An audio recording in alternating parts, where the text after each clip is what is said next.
പ്രേക്ഷകരുടെ ശ്രദ്ധയ്ക്ക് Kerala vision cable നെറ്റ്വർക്കിൽ ഫ്ലവേഴ്സ് ഇനി മുതൽ ചാനൽ നമ്പർ 10-ലായിരിക്കും ലഭ്യമാകുക. പ്രേക്ഷകർ സദയം സഹകരിച്ചാലും.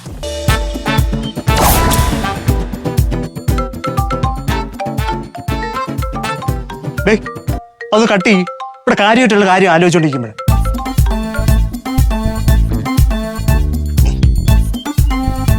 അവള് പറഞ്ഞത് വെച്ച് നോക്കുമ്പം കാര്യം സത്യമാണ്.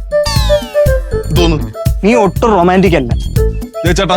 എന്നെ ചുമ്മാ ദേഷ്യം പിടിപ്പിക്കില്ല കേട്ടോ. എടാ നിനക്ക് ദേഷ്യം വരാൻ പറഞ്ഞതല്ല, ഞാൻ ഉള്ള സത്യമാണ് പറഞ്ഞത്. ഈ കാര്യത്തിൽ നിന്റെ ആറ്റിറ്റ്യൂഡ് ഒട്ടും ശരിയല്ല.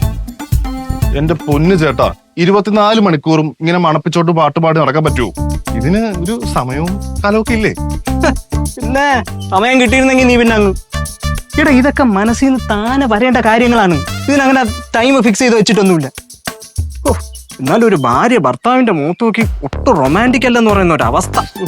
എന്റെ പൊന്ന് ചേട്ടാ, മനസമാധാനത്തിന് വേണ്ടിയിട്ടാണ് ഞാൻ ചേട്ടൻ്റെ അടുത്ത് വന്നത്. ചേട്ടൻ കാണിക്കുന്ന പരിപാടി എന്തുവാ?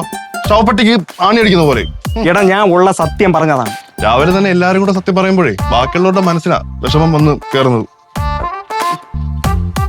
എടാ നീ വിഷമിക്കണ്ട, നമുക്ക് സമാധാനം ഉണ്ടാക്കാം. പറളിയോ എന്തുവാ? എടാ ഇത് സ്വിച്ച് ഓഫ് ചെയ്ത് വെച്ചാൽ തന്നെ നിന്റെ പാതി പ്രശ്നം കുറയും. എടാ ഭാര്യയും ഭർത്താവും തമ്മിലുള്ള കമ്മ്യൂണിക്കേഷൻ ഗ്യാപ്പിന്റെ മെയിൻ പ്രശ്നം എന്താണെന്നാ ഇത് തന്നെയാണ്. മുഖത്തോട്ട് മുഖം നോക്കി സംസാരിച്ചല്ലേ റൊമാൻസ് വരുള്ളൂ. ഇത് ഉണ്ണുമ്പോഴും ഉറങ്ങുമ്പോഴും കിടക്കുമ്പോഴും എല്ലാം ഫോൺ തന്നെ. ചുമ്മാ അല്ല അവള് പറയണത്. ഞാനിപ്പോ എന്തോ ചെയ്യണമെന്നാ പറയാം. നീ ആദ്യം നിന്റെ ഈ കലിപ്പ് മുഖഭാവം ഒന്ന് മാറ്റണം. എടാ ഒരാൾക്ക് റൊമാൻസ് ആദ്യം എവിടെയാണ് പറഞ്ഞതെന്നറിയാം. അതിപ്പോ എങ്ങനെ ചേട്ടാ? ഞാൻ ചേട്ടന്റെ മുഖത്ത് നോക്കി ഡയറക്റ്റ്. എടാ ഞാൻ മുഖത്താണ് ഉദ്ദേശിച്ചത്. അപ്പൊ ചേട്ടൻ എന്താ നേരത്തെ ഉദ്ദേശിച്ചത്? ഞാൻ ഒന്നും ഉദ്ദേശിച്ചില്ല. നീ പറയണം, ചോദിക്കണേന് ആൻസർ പറ. മുഖത്ത് എനിക്കറിയാം. ലിപ്സ് ചുണ്ടിലാടാ, മൂക്കില്. നീ ആര് ബാലങ്ങി നായരാ? പിന്നെ എവിടാ? എടാ കണ്ണിലാണ് ആദ്യം റൊമാൻസ് വരേണ്ടത്. ഇത് പോയേട്ടാ അവിടെ. നമ്മള് കണ്ണിൽ റൊമാൻസ് കൊടുത്തോണ്ടിരിക്കുമ്പോ കറണ്ട് പോയി കഴിഞ്ഞാൽ പിന്നെ ഒരു കാര്യമില്ല. കറണ്ട് പോയാൽ നീ തലയിൽ മെഴുകുതിരി കത്തിച്ചു പോയി. ഇവന്റെ അടുത്ത് പറയാൻ പോയി എന്നെ വേണം പറയാൻ.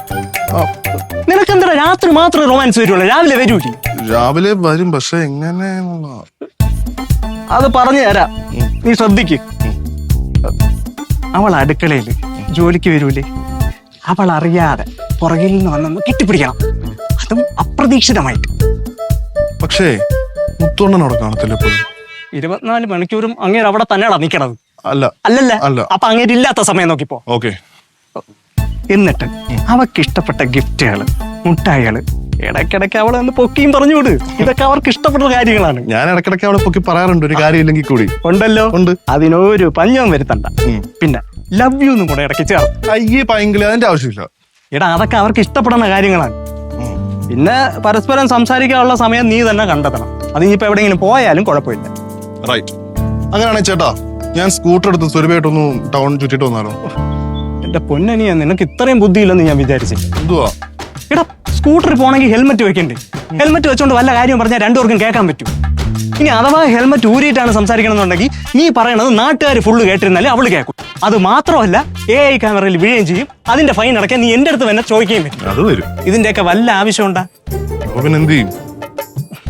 നീ ഒരു കാര്യം ചെയ്യും, നിന്നെ ഞാൻ സിറ്റിയിലോട്ട് ഡ്രോപ്പ് ചെയ്യാം, നിന്നെ അവളെ.